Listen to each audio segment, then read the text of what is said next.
Everybody's heard the same talking point that the administration loves to preach as pretty much their whole reasoning for roaming around the country, harassing everybody with their Gestapo agents. Immigration, saying that our lives are worse financially because immigrants have come here and fucked up the economy.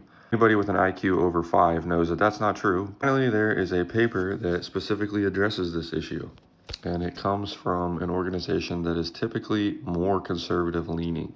Technically, they're independent, but they have always historically been more conservative leaning. We're going to talk about it. Immigrants reduced deficit by 14.5 trillion since 1994. If you don't know what a deficit is, it's basically just the gap between revenue and spending.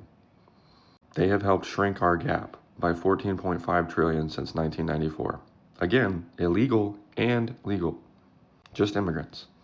Yeah, this one just tells you who wrote the paper basically, and also that it is the first of its kind to analyze 3 decades of federal, state, and local government budgets in order to determine how immigrants affected the total U.S. government debt and deficit.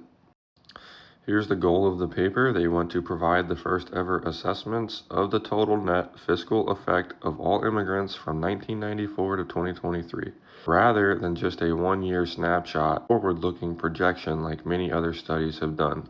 They go on to say that they wanted a sufficiently long period to assess claims like those made by the White House staff. Fuck you, Stephen Miller, I'm talking to you, asserting that immigrants have already sucked us dry.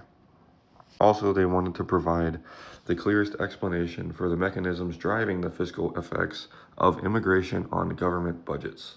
Let's not beat around the bush here. What does that headline say right there? Immigrants have reduced the deficit every year since 1994. I've never claimed to be the smartest person, but if they're reducing the deficit every year for 30 years, basically, how are they hurting the economy? Immigrants have paid more in taxes than they received in benefits from the federal, state, and local governments.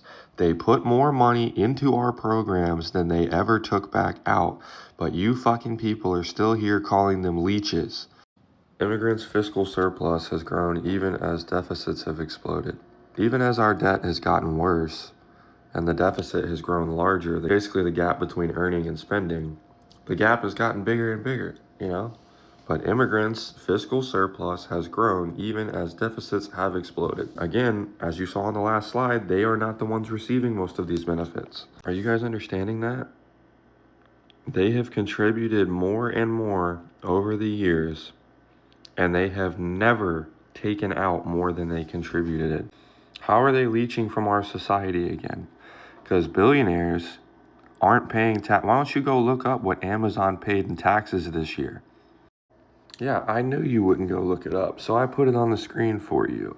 It says that their taxes dropped to 1.2 billion, down from 9 billion the previous year, despite rising profits. They made more money while we can't afford groceries, but they got a bigger tax break. Remind me again who the leech on society is. Yeah, here's a quick rundown on what fiscal surplus means, because I know that a lot of you won't know what it means. It occurs when government, business, or entity collects more revenue than it spends. Remember that slide a little bit ways back that said that the immigrants' fiscal surplus had grown? The fiscal surplus from all immigrants from 1994 to 2023 was 14.5 trillion, compared with a deficit of 48 trillion without immigrants. That means that immigrants cut deficits by nearly a third in real terms over the last 3 decades. They cut the deficit by a third in the last 30 years. So they've made the gap in our spending smaller by a third, and they have repeatedly not reaped the rewards of it. They don't take out anywhere near as much as non-immigrants do. Yep, I know you guys love pictures, not big fans on reading, on that side. So here's some wonderful colored photos for you showing that, once again, that they benefited our economy.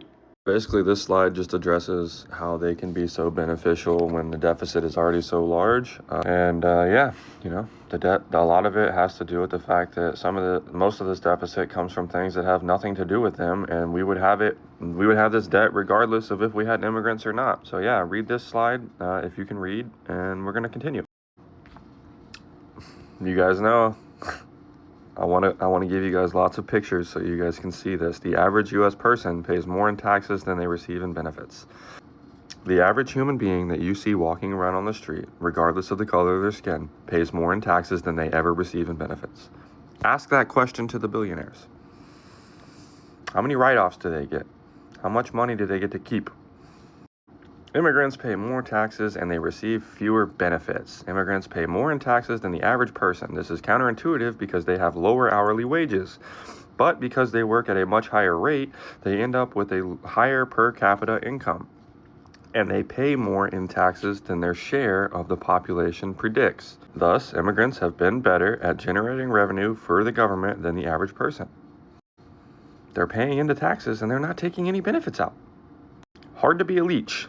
Once again, more photos. Immigrants generate more income and taxes than the average person. Immigrants' share of population earned income and taxes generated between 1994 and 2023.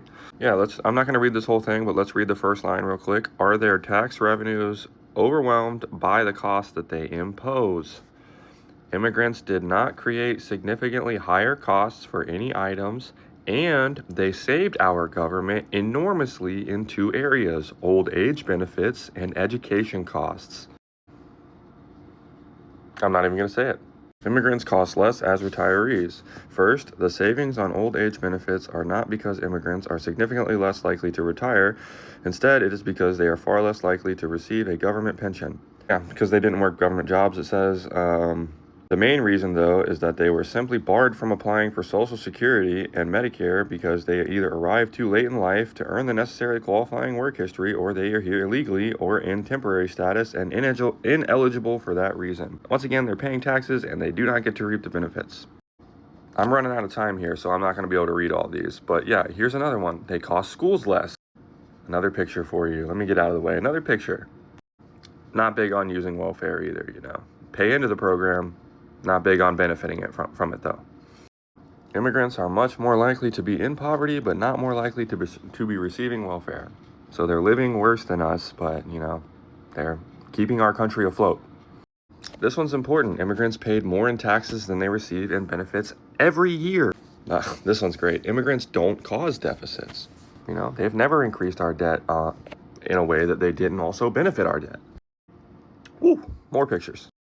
These are basically the findings of it. The average traditional person is fiscally positive. Immigrants generate more tax revenue. Immigrants' employment rates are well documented. Immigrants use fewer benefits. These are things that you can't really argue about in this study. These are all proven. More stuff to prove. More photos. Even low-skilled immigrants without bachelor's degrees reduce the debt by $2.8 trillion. Imagine that. There is nothing unsustainable about the U.S. immigration system that we currently have. Yeah, eat the rich. Immigrants are not making our country worse. Immigrants are actually the best part of our country, in my opinion.